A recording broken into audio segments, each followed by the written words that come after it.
Hello, everyone. Welcome again to another lecture series in which this time we're going to explore human behavior and victimology. This is one of the course or subject in the Bachelor of Science in Criminology program.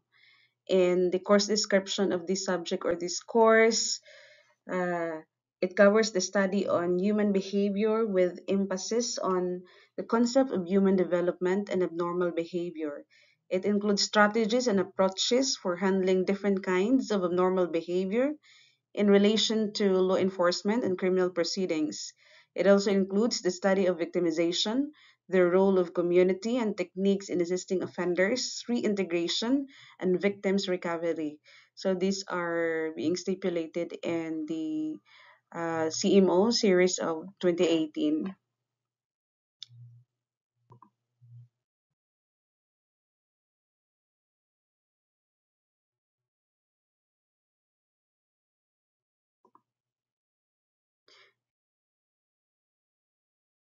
Okay, so let's start with our discussion by defining human behavior. Okay, what is human behavior? Okay, it is being defined as the voluntary or involuntary attitude of a person adapts in order to fit society's idea of right or wrong.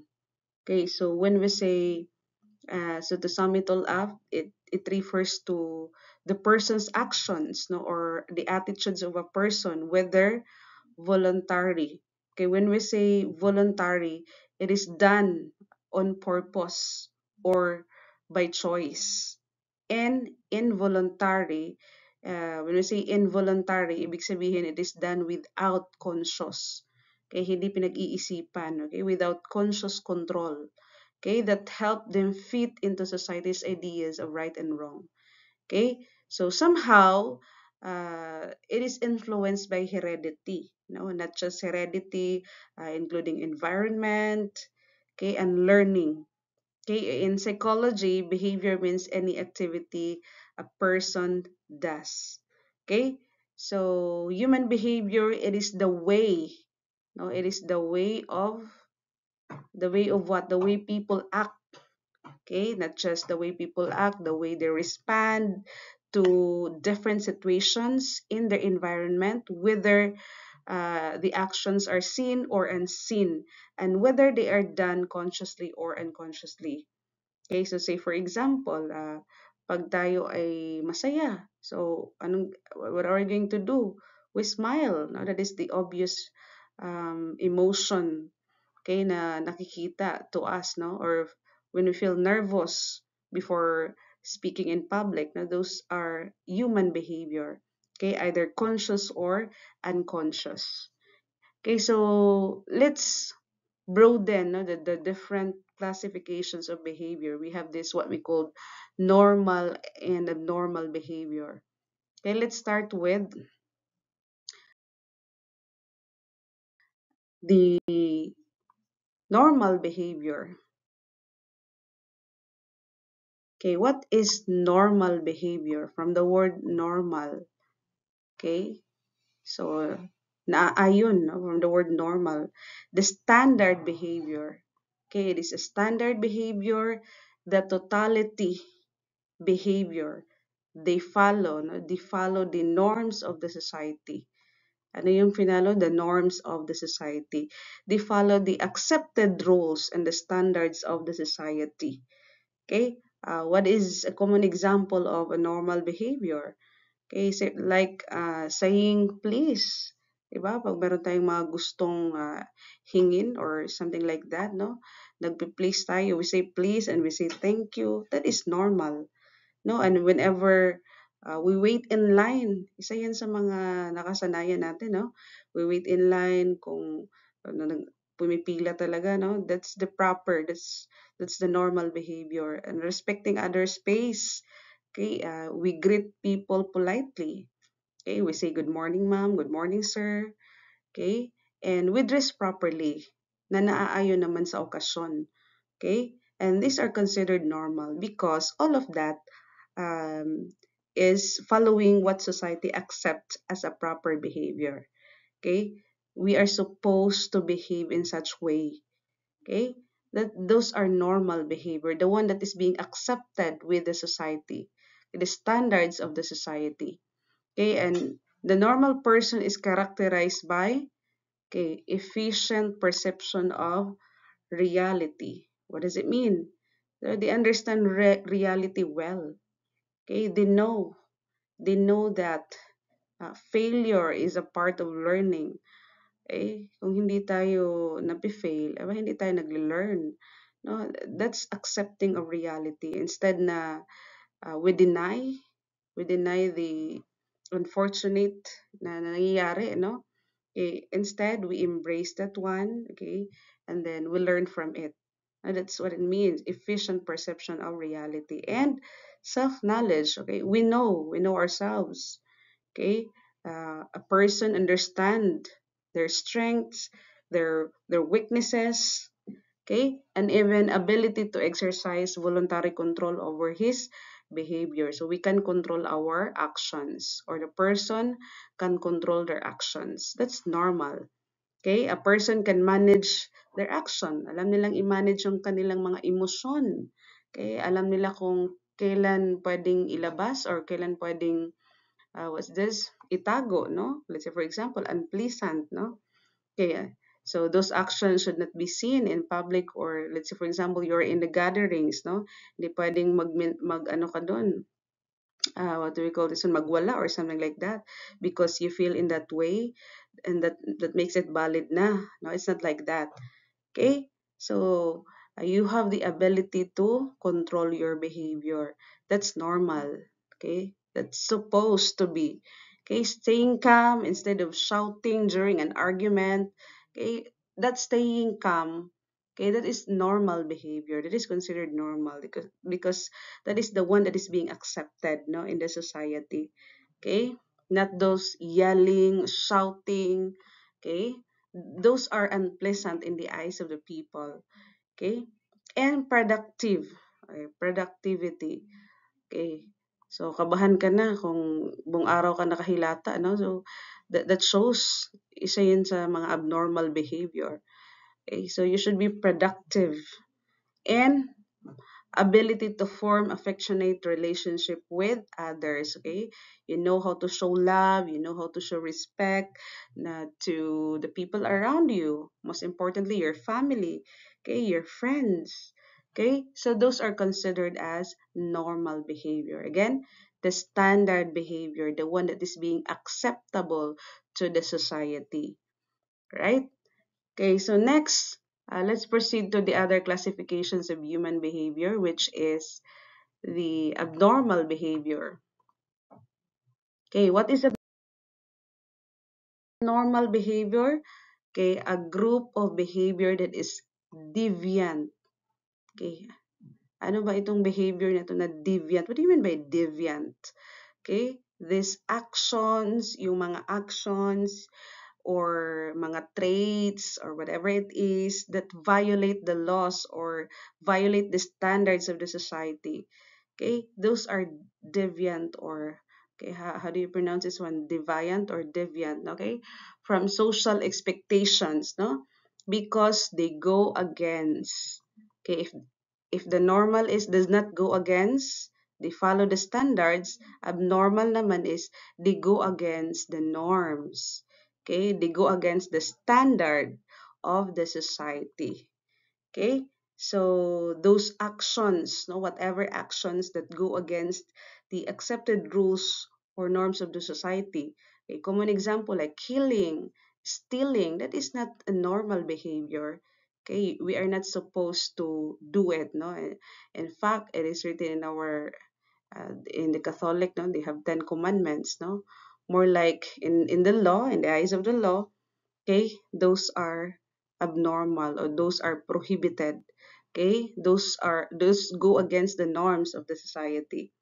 Okay, or maladaptive behavior. Abnormal is another way around. It is maladaptive, no? Mal, you cannot adapt from the word mal, no? Okay, and adaptive, you cannot adapt the society. Okay, it is the effect of well-being of the individual or the social group.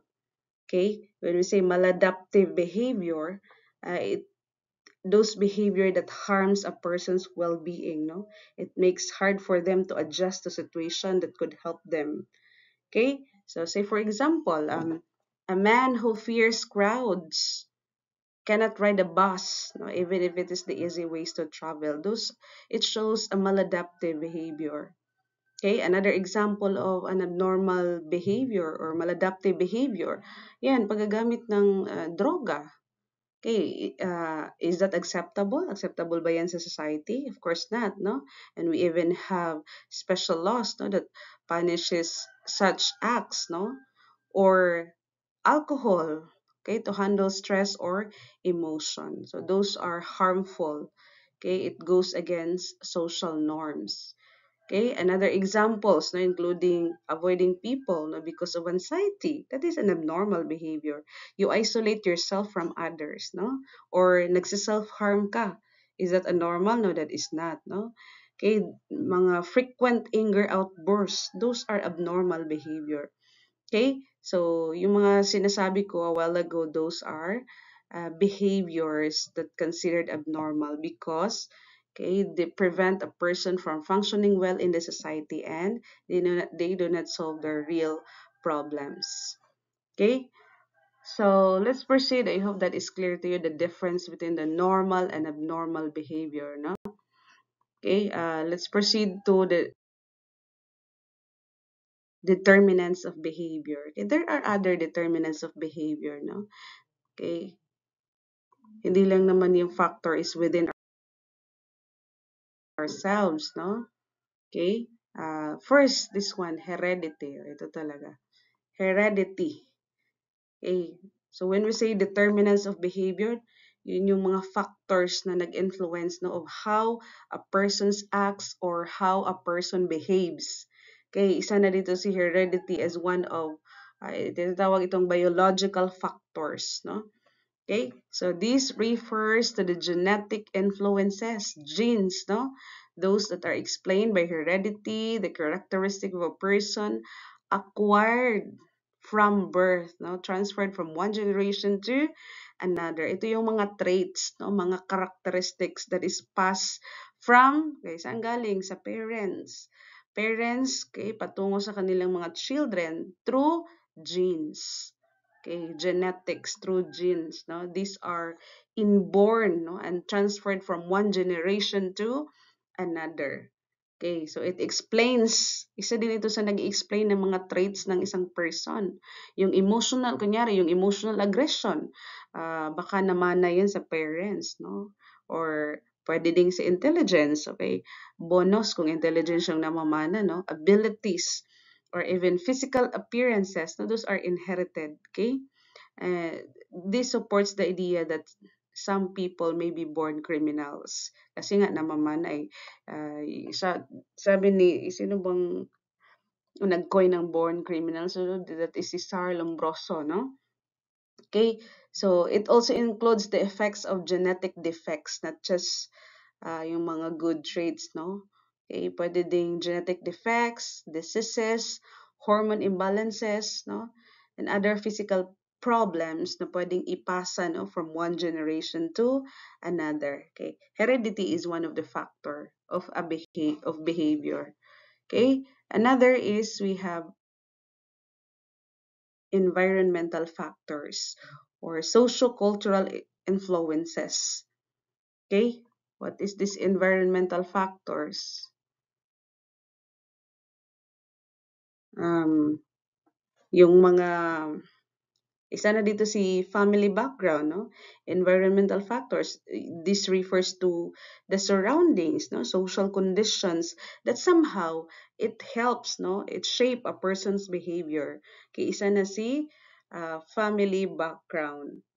Okay, so it is a basic consideration because it is in the family whereby an individual first experience how to relate and interact with another.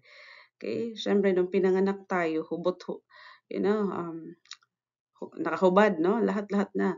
We do not know everything. Okay, sino bang nagturo sa atin to speak, no? yung mga minimal na mga behavior na nakikita natin sa child. Okay, sino bang nag-introduce niyan? The parents, no? Okay, that is the basic. That is, family is the basic unit of the society, no?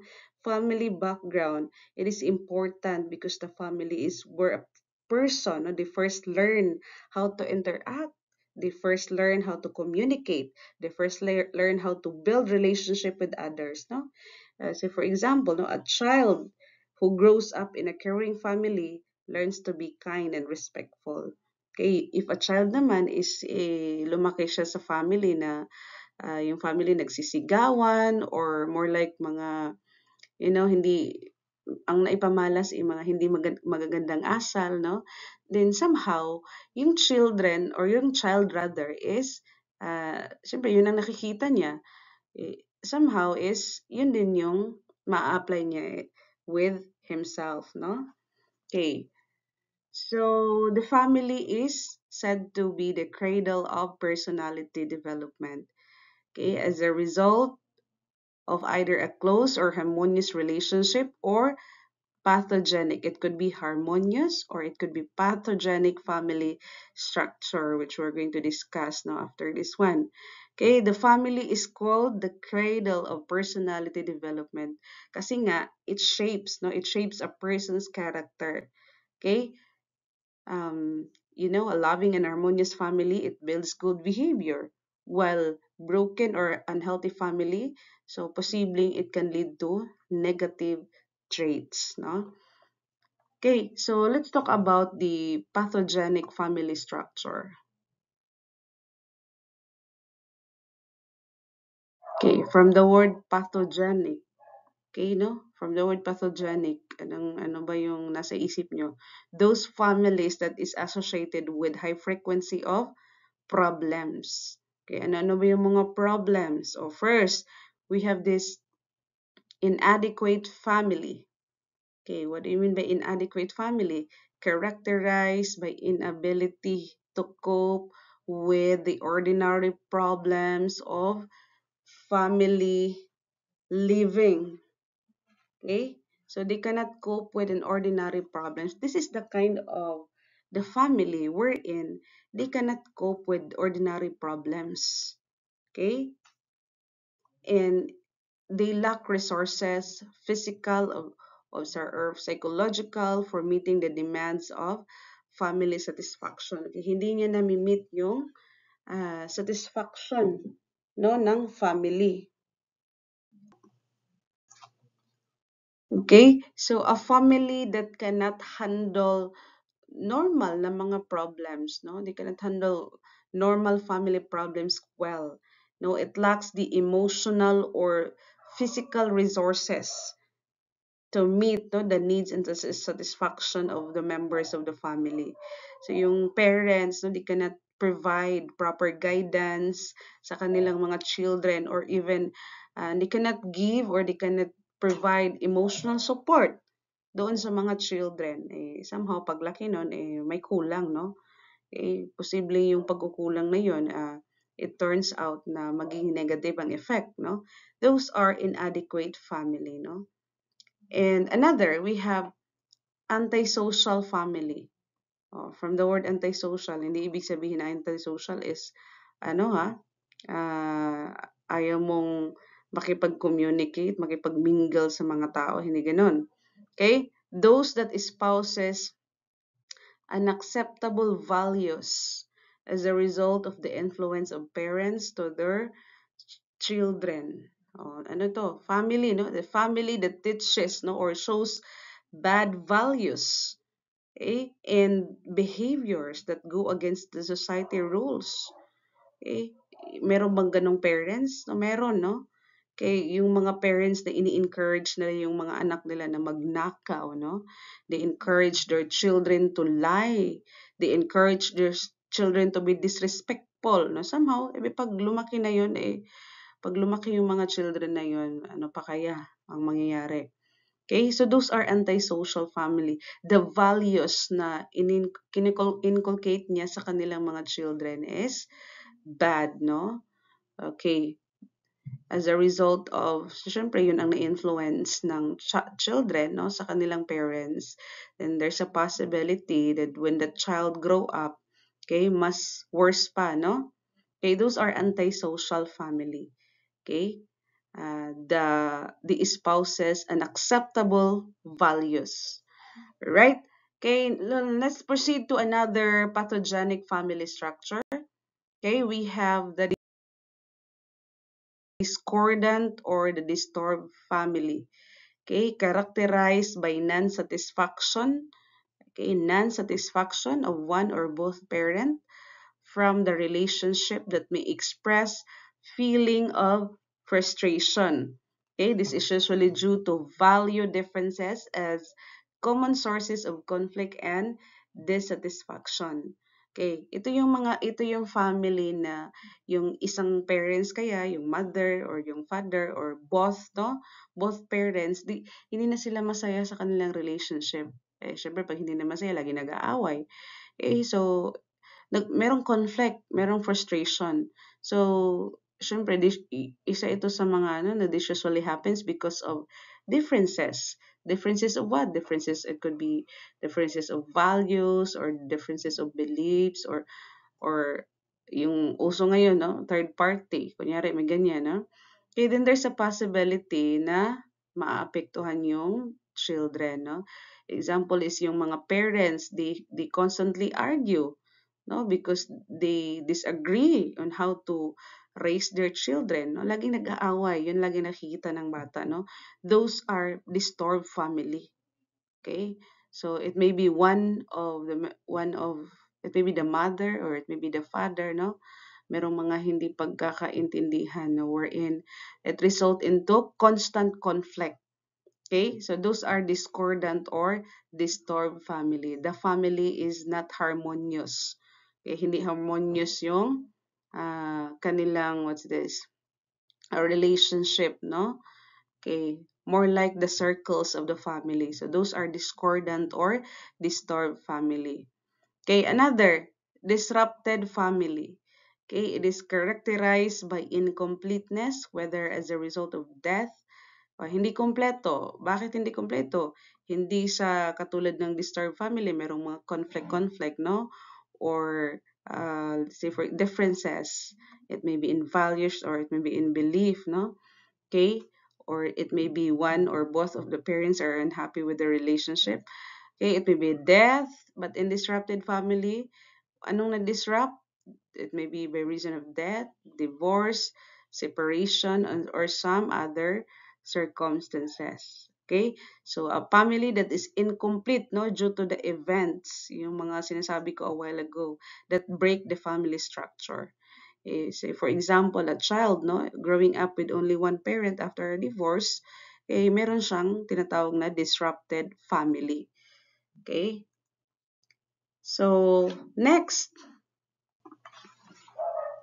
Okay, so not just this, but we have other determinants of behavior.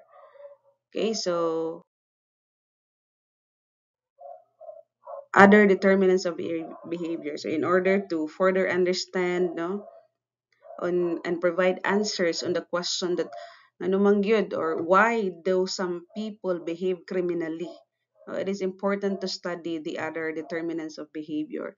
So these are the needs, the drives, and motivation. Okay. Ano bang pagkakaiba ng needs, drives, and motivation? So let's start with need. Okay, what is need? It is a biological requirement according to the drive reduction theory. It is a biological requirement necessary for the well-being of an individual. Okay, so it is something essential, that's something important for a person's health, for a person's well-being, especially for survival. Okay, ano ba yung essential for survival? So for example, food. We need food to survive. No? We need water to survive. We need air. We need sleep. Imagine kung wala yun, what will happen? No? Siyempre, alam nyo na. Okay, so those are needs. Okay, the biological requirement that is very essential for survival. Okay, while drive, Okay, this is a psychological state of arousal created by unmet biological needs, prompting the individual to take action. Okay, this is a feeling, no? The inner push that is caused by an unmet need, no? Ito yung nagmo-motivate sa person, no? Na mag-act siya in such a way. Okay? Meron siyang gagawin. Okay? Or gagawa siya ng something, no? Because somehow motivated him to do such act. Okay? What is an example? Siyempre, pag okay, so say for example, no, feeling hungry. So that is a drive. That is an example of a drive. You feel hungry. So anong ginawa mo? Nafe-feel mo that you're hungry, no? Okay, so you need to take action, no, for that drive, no, that you are feeling.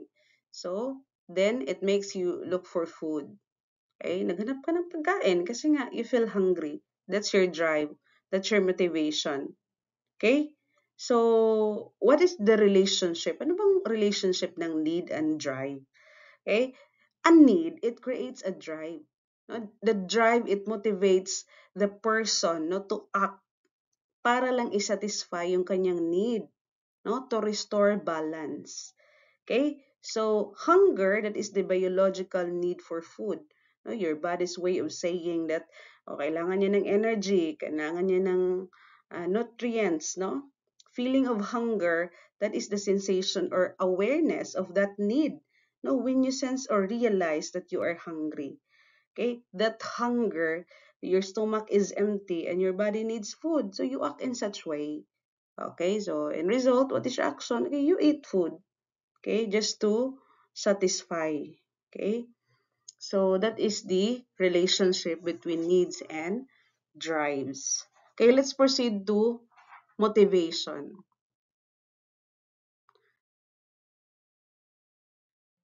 Okay, so what is motivation? So motivation refers to the influences that govern the initiation, direction, intensity, and persistence of behavior. Okay, so it is a reason, no, or a force, no, that starts, it guides, it keeps a person's behavior going. Okay, yan si motivation. Okay, another is thus motivation refers to the causes and whys of behavior as required by a need.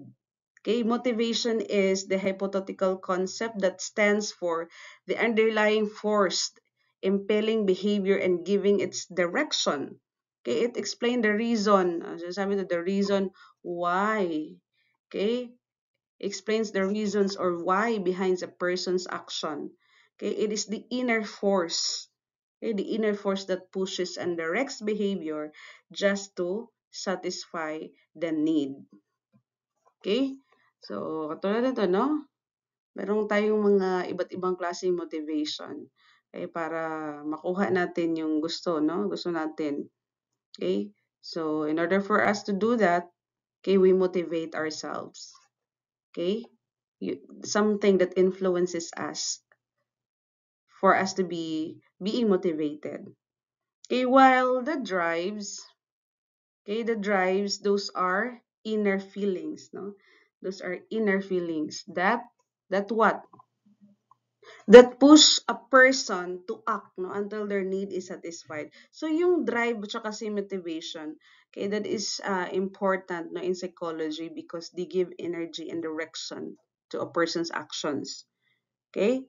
So again, if a person is a hungry person, okay, yung hungry person, yung napifeel niya, that is drive, is motivated to find and eat food just to feel satisfied. Okay, so next, okay, we even have psychological needs. Okay, so ano ba itong si psychological needs? Okay, psychological needs are shaped, no, by the society a person grows up.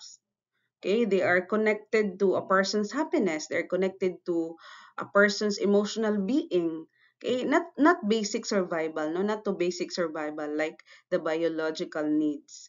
Okay, So, ano na ba yung mga psychological need? The need for love, no? The need for a sense of belongingness, for achievement. Okay? So, the, I mean, if you remember Abraham Maslow, no? He proposed that human needs are arranged in hierarchy, okay, or hierarchy. Okay, it's starting from the most basic physical needs to the highest need. Okay? So, ito yun. The paramedical, in his pyramid, the levels of needs from bottom to top. This one, biological. First is biological or physiological needs. Okay, so these motives include the need for food, water, oxygen, activity, and sleep. Okay, so these are the basic needs for survival. Itong food, water, sleep, and air, no? Okay, eating when you're hungry or sleeping when you're tired, no? Those are biological or physiological needs. Safety needs, according to Abraham Maslow, no? Safety needs, this pertains to the motives of being cared for. Okay? Kayo, meron na bang nag-cared for sa inyo? Okay, and being secured, such as an income and place to live. Okay, so this pertains to the motives of being cared. Okay, and being secured. Okay, such as an income. Okay, place to live. Okay, the need to feel safe, the need to feel stable. Okay, the need to feel protected in life. Okay? Paano ba yun? Having a secure home. So, for example, no? Steady job or being cared for.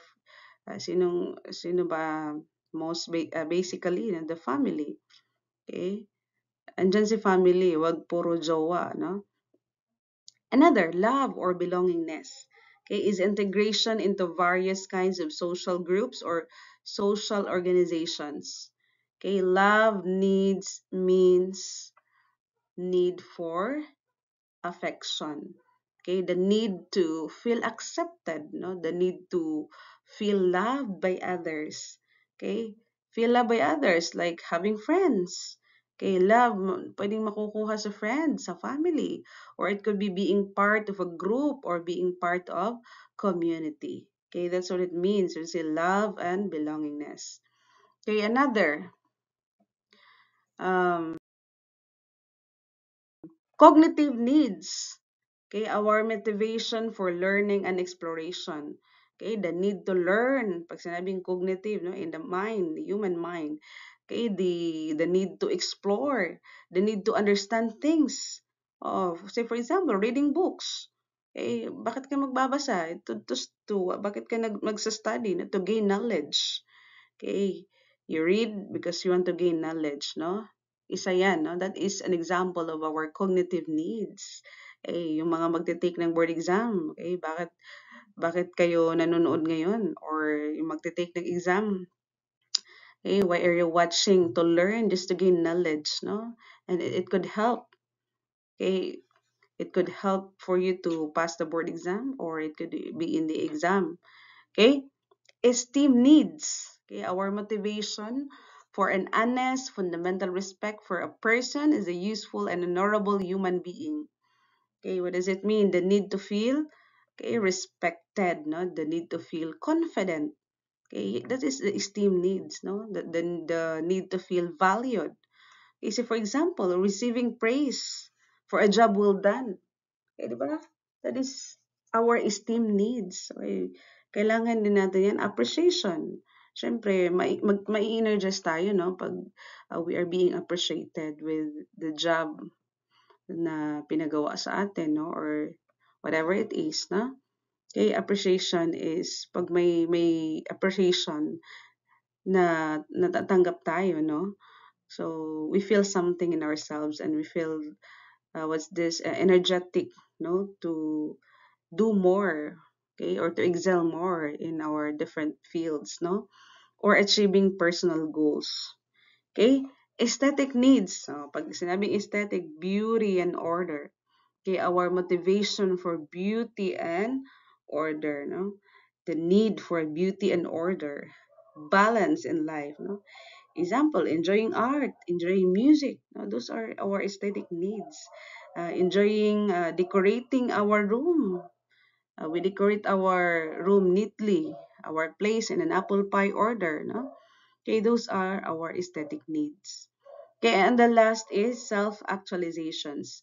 Okay, it pertains to human total satisfaction when people are motivated not so much by unmet needs as by the desire to become all they are capable of self-actualization. Okay, so the need to reach one's full potential, no? The need to uh, for personal growth, no?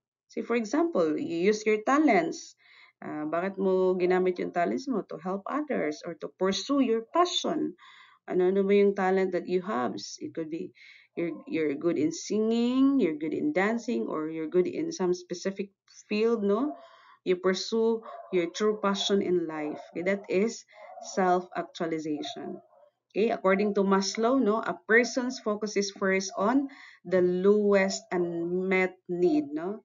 So, for example, if someone lacks for food or safety, they will focus on getting those first before they care about higher needs, no, like love or like self-esteem, no. So, to sum it all up, no, once the lower needs are satisfied, the person can then work on the higher ones. Okay, so in short, this 1 to 7, each level must be partly fulfilled, no, before moving to the next. All right. Next is we have frustration.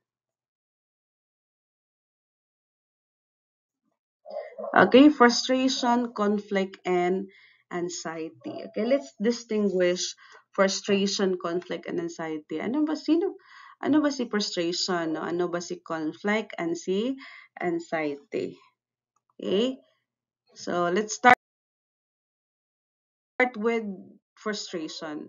Okay, it refers to unpleasant feelings that result from the blocking of motive satisfaction.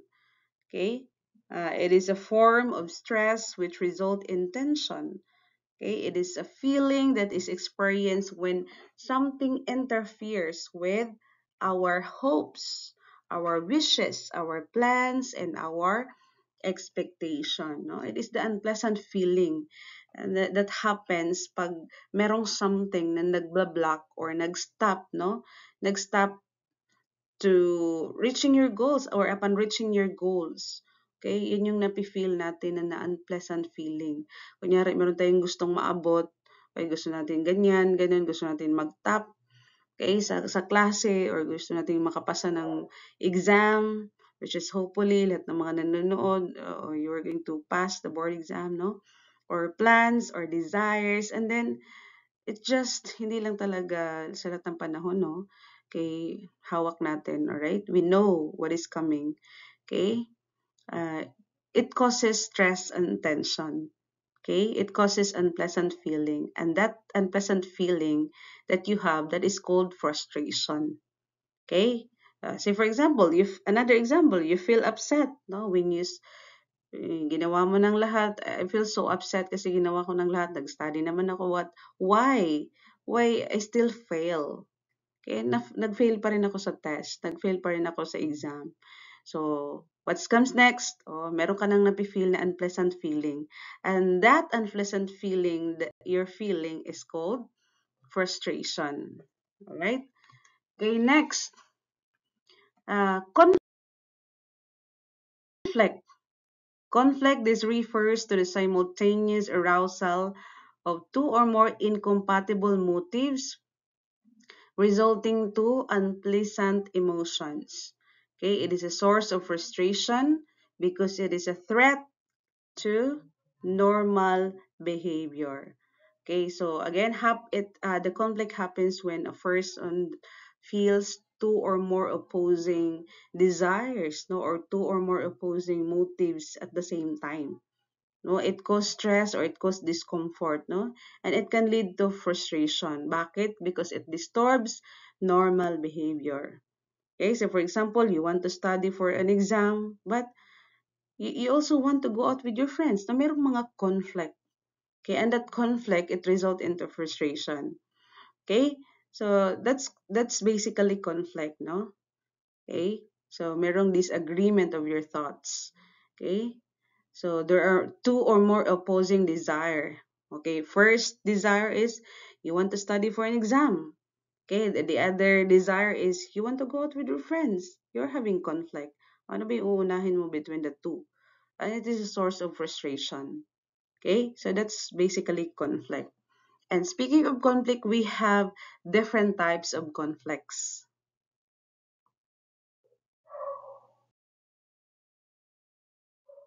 Okay, so ito na yung types of conflict. So we have this double approach.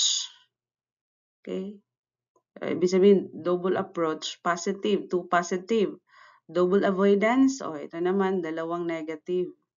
Okay, approach avoidance, okay, isang positive, okay, isang positive, at saka isang negative. Okay, multiple, okay, dalawa, no?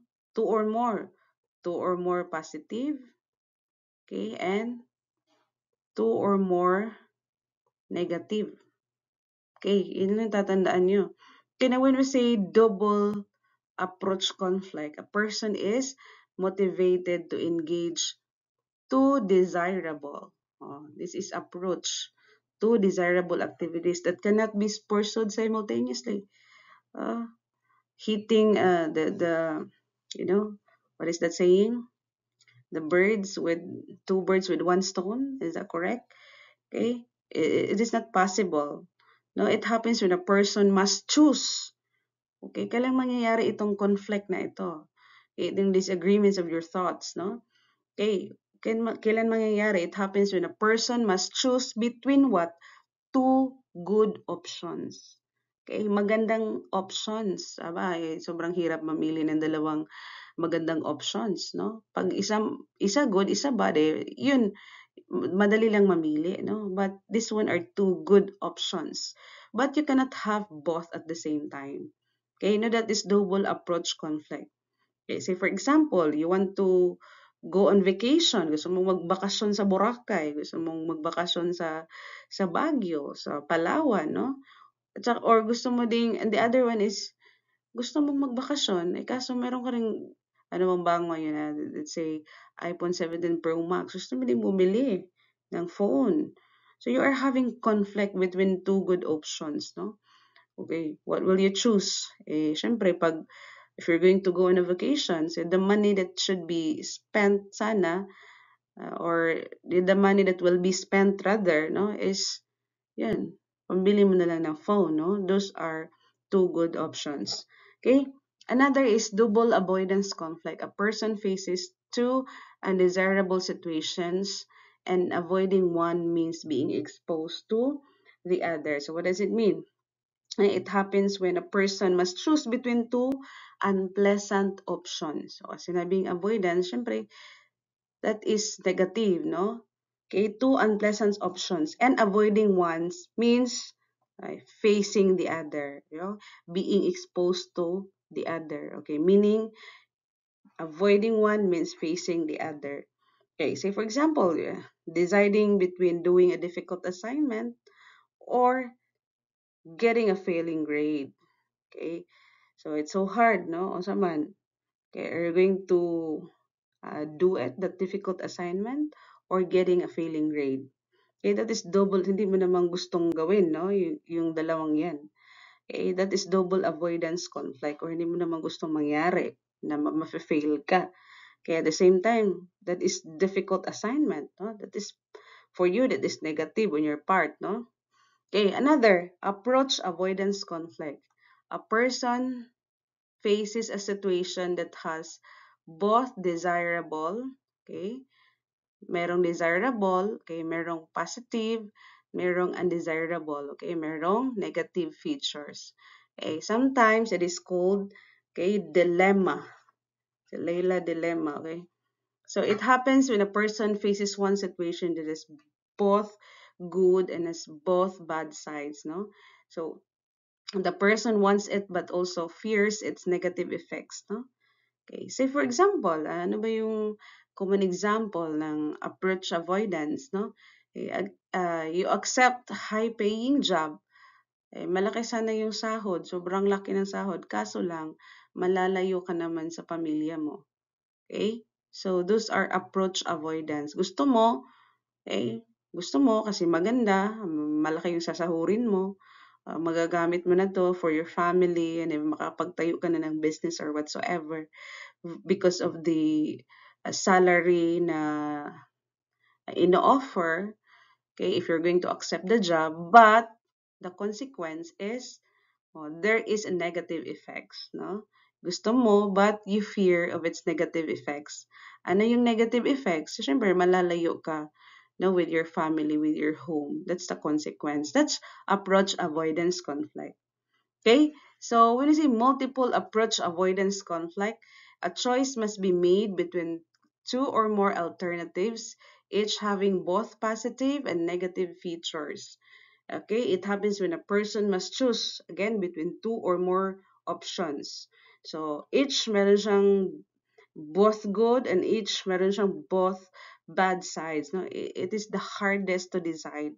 Ito yung sa lahat ng conflict, ito yung pinakamahirap na i-decide because of the pros, no, because of the cons of each choice. Masyado siyang mahirap na i-compare kung ano ba talaga. Okay, say for example, choosing between two colleges, or if you're a student, or if you are a graduate, or gusto mong mag-pursue ng graduate school, no? Okay, after you graduated college, gusto mong mag-aral ng graduate school, okay, or postgraduate rather. Okay? So, and merong mga magagandang colleges na sikat at saka yung gusto mong kunin na program or gusto mong kunin na course is nandun talaga sa mga school na yun yung pinaka the best na mga facility or mga whatsoever is mga equipment or ano-ano bang um, mga so what's this famous na market ng school na yan, no? Okay, one has good facilities but yun lang, it is expensive. Okay, maganda sana yung mga facilities pero it is expensive. Okay? And gusto mo rin sa isa, the other is cheaper but far from home. Okay? So it could be like that, no? You choose between uh, two different options. Okay? Two or more options. Okay? Choosing between two colleges, as what I have said a while ago. Yung isa, maganda sana yung facilities, kaso mahal. Yung isa naman, cheaper, okay, mas mura, kaso malayo naman sa inyo. So, what are you going to do with that? Okay, how are you going to deal with that?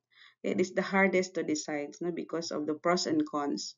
Okay, merong pros, meron siyang cons, no, which choice? It's so hard to compare when you're in that situation. Okay, those are conflict. Okay? Okay, so next is, okay, let's proceed to anxiety.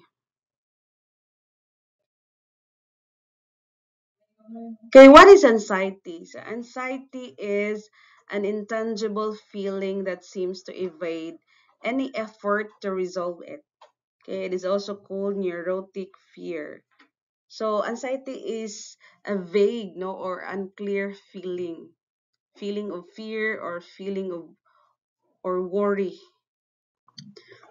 that is hard to explain, no, or hard to explain or control. Okay, it may be strong, it may be mild, it can sometimes push a person to take action. Okay, sometimes it is called neurotic fear. Okay, it is a feeling. So for example, you're feeling nervous. Oh, nagkaka-anxiety ka na, sobrang uh, nervous na nang napi-feel mo bago ka mag-take ng exam, hindi ka makakonsentrate. Okay, and even hindi ka makahawak ng ballpen kasi nanginginig yung kamay mo. Nagde-nervous breakdown ka. Okay, you are having an anxiety. Okay? Okay, that's what's this? You can tell na you are having an anxiety. Okay? Unclear feeling or worry. No, it's so hard to explain, it's so hard to control. Okay? While the stress, okay, while the stress It is the process of adjusting to or dealing with circumstances that disrupts or threatens to disrupt a person's physical or psychological functioning. Okay, so it is the body's reactions to challenges, no, or problems, no, what's this? It disturb or it threatens a person's normal physical or mental state. Nape-pressure ka na, too much pressure. Okay, nape-pressure ka kasi marami kang kasi sinahabol ng mga deadlines all at once. Okay, that pressure na napi-feel mo, that is what we call stress, no? Reaction na yan ng body mo. Okay? Again, stress, it is a body reactions or body's reaction sa mga challenges, sa mga problems, no, na nag-disturb, okay, or threatens your mental state or it could be your physical state. Okay? So if we're to this what's this? Differentiate the stress, anxiety, and frustration, which we're going to right now. When we say stress, again, class trait, anxiety, and frustration, they are related feelings. No? Magkapit-bahay lang sila, no? Magkapatid lang sila, or magkaibigan lang sila, no? But they differ from each other.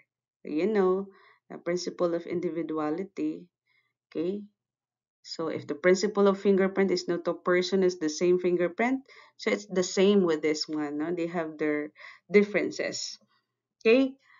When we say stress class, it happens when something outside that causes pressures, no, or causes demands, or what's this? It demands quick action. No? It usually ends when the problem is solved. Oh, nawala na yung stress mo pag na-solve na yung problem na yun, no? Say for example na a while ago, sinabi ko na before ka nag-take ng exam, sobrang tense nang na-feel mo, okay, you feel so tense before you take the exam. Pagkatapos ng exam, ay nawala na siya, no? It ends when the problem is solved. Kasi kinakabahan ka or even public speaking. Okay, pagkatapos mo magsalita in the center, then wala na, solve ka na. Pero yung kaba mo during at that moment, yung pressure mo at that moment bago ka sumalang doon sa entablado is sobra-sobra, no? Okay? Anxiety. Okay, anxiety. This is an ongoing worry. No, it is an ongoing worry or ongoing fear. It can happen even without a clear reason. Hindi mo alam kung anong yung rason. Okay, bakit ka nagkaka-anxiety? Hindi mo alam. Basta, yun na yun. Okay, it lasts longer than stress and it can affect your daily life. Okay, say for example, what is an example of anxiety? You are constantly worrying about your future. Oh, nagkaka-anxiety ka na. Okay, you worry ano kaya mangyayari sa akin, no, in the future. Okay, you worry too much, no? That is anxiety. Ang tawag dyan, anxiety na. Okay? Frustration. It happens when things don't go as expected. Gusto mo maging ganyan, and result, hindi nangyari. Gusto mo mag-apply sa Tri Bureau, and result, hindi ka natanggap. Okay? Ganun. So, anong nafe-feel mo? You got frustrated. Okay? Or meron kang mga gusto in your life, meron kang mga goals in your life na hindi mo nakuha. And result, okay, frustration. Okay? Goals that aren't met, no? It causes feelings of anger. Sometimes it causes us anger, okay? Or sometimes it causes us disappointment. Okay? Na-disappoint ka sa sarili mo mismo, no? Okay, feeling mo you're not that good. No, somehow, meron tayong nagsa-self-pity tayo minsan eh. Okay, we get upset when our plans fail. Okay, so those are the basic differences, no, of the stress, anxiety, and frustration. Okay, so this is still part 1 kasi ayokong masyadong mahaba yung i-upload ko, no. Okay, this is still part 1 of the discussions of the lecture of human behavior, and then there's still more part, no, to come. Okay? All of that are included, no, or pasok yan sa course description. Okay? Course description na binigay ng ng SHED, no? SHED Memorandum Circular, that is series of 2018. Yan yung bagong memorandum. Okay? All of that, yung mga competencies, no? Competencies na sinasabi doon, yun yung i-discuss natin. Alright? Okay? Para hindi tayo mawala. Okay? Thank you so much, everyone.